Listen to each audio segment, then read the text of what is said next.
Volta um argumento aí da magnitude universal. Volta aí um argumento.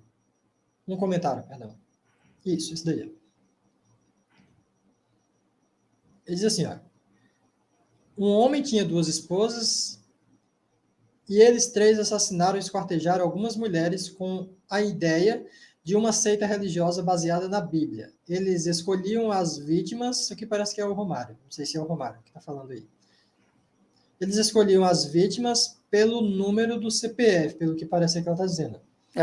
Um número que tinha 666. Ou seja, essa seita está dizendo aí, baseada na Bíblia.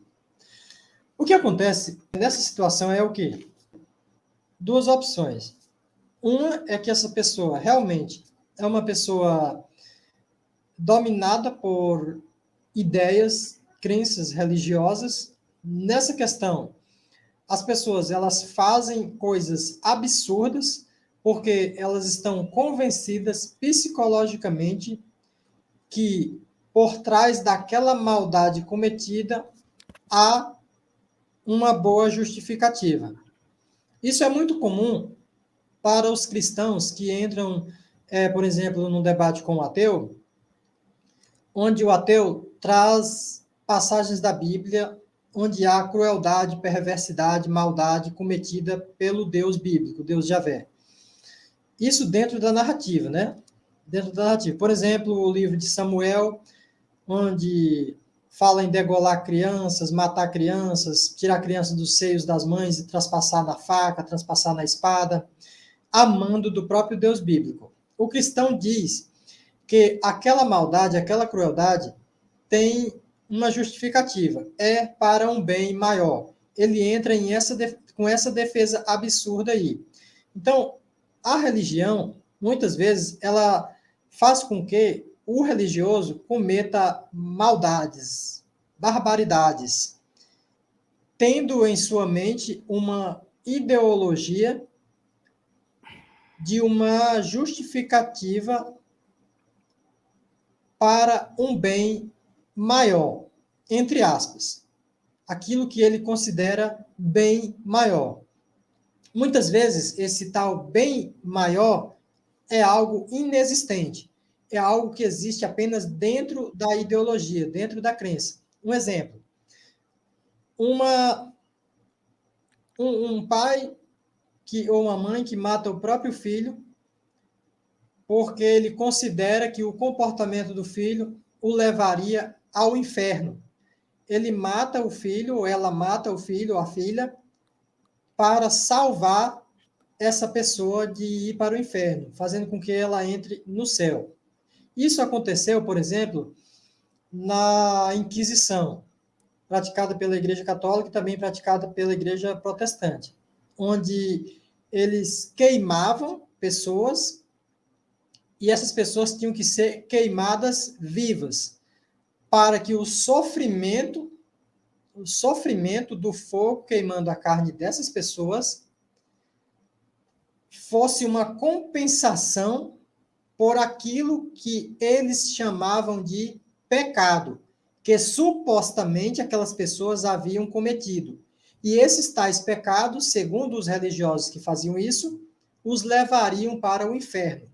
E ao queimar essas pessoas vivas, essas pessoas teriam suas almas salvas, e essas almas dessas pessoas iriam para o céu. Então, isso é uma loucura religiosa. Por isso, Lauro, eu sempre defendo o entendimento e a compreensão secular, sem influência religiosa. É muito difícil isso, mas algumas pessoas praticam. E as pessoas, por exemplo, que se dizem ateias e que têm uma boa explicação para isso e que realmente compreende essa questão do ateísmo, por que ser ateu, essas pessoas elas têm um entendimento assim, completamente secular. Não é algo da mesma interpretação que os religiosos têm quando eles dizem comportamento mundano, comportamento do mundo. Quando os evangélicos, os católicos, geralmente evangélicos, eles falam isso, eles estão ligando o quê? Ligando a comportamentos que eles acham maus, perversos, que é o quê? Bebedeira, uso de drogas,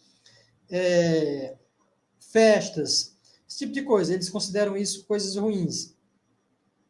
Embora que algumas questões possam realmente trazer malefícios para a pessoa. Beber demais, ir a festas demais, isso pode trazer realmente prejuízos e pode levar a complicações sérias. Mas não é nesse ponto que eu estou falando. Quando eu falo entendimento secular, é a compreensão que nós temos hoje baseado no nosso conhecimento atual.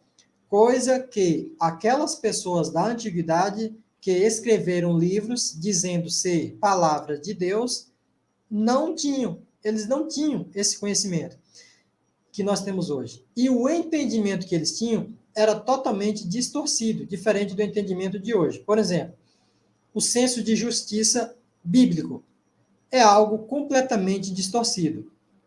Porque lá coloca, por exemplo, o filho, o neto, pagando pelo crime que o pai ou o avô cometeram. Isso é um absurdo. A dívida criminal passar de pai para filho e de avô para neto. Hoje em dia, nós sabemos que isso é absurdo. Mas, em um país dominado constitucionalmente por uma religião, pode ter esse entendimento distorcido e fazer com que um neto ou um filho pague pelo crime a dívida criminal do pai ou do avô. Ou seja, é o entendimento religioso distorcendo o entendimento secular e a compreensão das pessoas mediante o seu próprio conhecimento. Ou seja, a pessoa nega aquilo que ela conhece e entende em prol do entendimento de povos bárbaros, porque acredita que aquele entendimento pertencia a uma divindade.